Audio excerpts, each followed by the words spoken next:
সূরাতুল জুমার 10 নম্বর আয়াতে আল্লাহ তাআলা আমাদেরকে কর্মচঞ্চল হতে বলেছেন, কাজ করে খেতে বলেছেন। কাজে লজ্জা নেই, লজ্জা অলসতায়।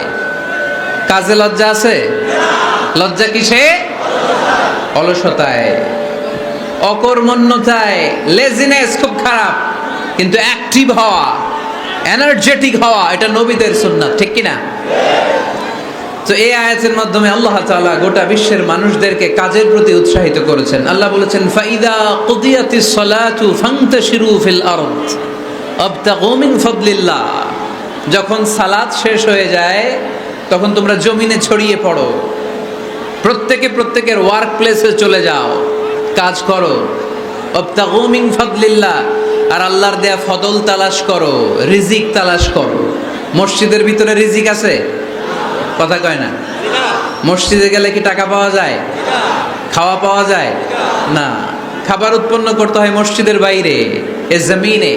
মসজিদে গেলে রহমত পাওয়া যায়। মসজিদে গেলে কি পাওয়া যায়?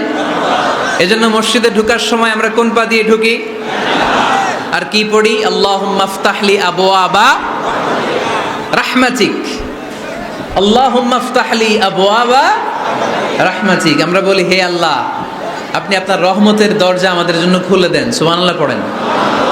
এই দোয়া থেকে বোঝা গেল মসজিদে ঢুকলে কি পাওয়া যায়? সবাই বলতে হবে, কি পাওয়া যায়? মসজিদে ঢুকলে রহমত পাওয়া যায়, আর মসজিদ থেকে বের হলে রিজিক পাওয়া যায়, ফদল পাওয়া যায়। ফদল, ফদলের আরেক অর্থ হচ্ছে রিজিক। এজন্য মসজিদ থেকে যখন বেরোই কোন পা দিয়ে বেরোই আর কি পড়ি? আল্লাহুম্মা ইন্নী আসআলুকা মিন ফাদলিক।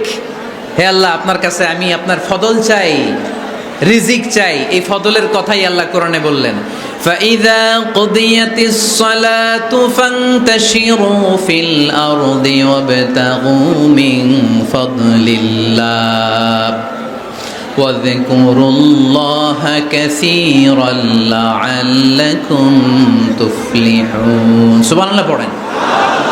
আল্লাহ ডেকে বললেন, গোলাম, যখন সালাত শেষ হয়ে যায় জমিনে ছড়িয়ে পড়ো, মসজিদে বসে থেকো না। আদেশটা কার? সালাত যখন শেষ, মসজিদে বসে থাকার দরকার নাই, জমিনের মধ্যে ছড়িয়ে ছিটিয়ে পড়ো। ওয়াবতাগু মিন ফাদলিল্লাহ, আমার ফদল তালাশ করো, আমার রিজিক তালাশ করো, বেশি বেশি আমাকে স্মরণ করো। সুবহানাল্লাহ পড়েন।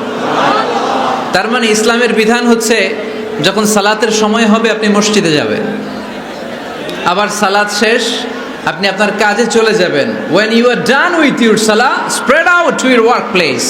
কাজ শেষ তো আপনার কর্মস্থলে চলে যান। এটা হচ্ছে ইসলামের নিয়ম। নামাজের আজান যখন হবে সবাই মসজিদে ঢুকবে,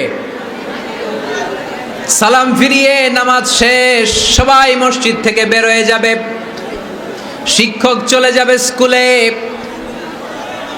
কৃষক চলে যাবে ফসলের খেতে, ব্যবসায়ীরা চলে যাবে শপিং মলে, মেম্বার অব দ্য পার্লামেন্ট চলে যাবে সংসদ ভবনে।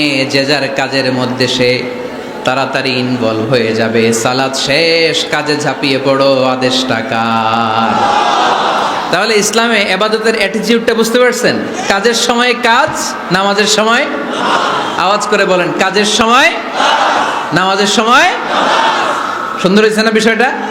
ফাইদা কুদিয়াতিস সালাতু ফান্তাশিরু ফিল আরদ, যখন তোমাদের সালাত শেষ তখন জমিনে ছড়িয়ে পড়ো।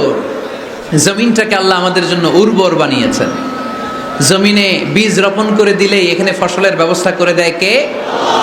ওয়াল্লাযী জাআলা লাকুমুল আরদা যালুলান ফামশু ফি মানাকিবিহা ওয়া কুলু মির রিজকি ওয়া ইলাইহিন নুশুর।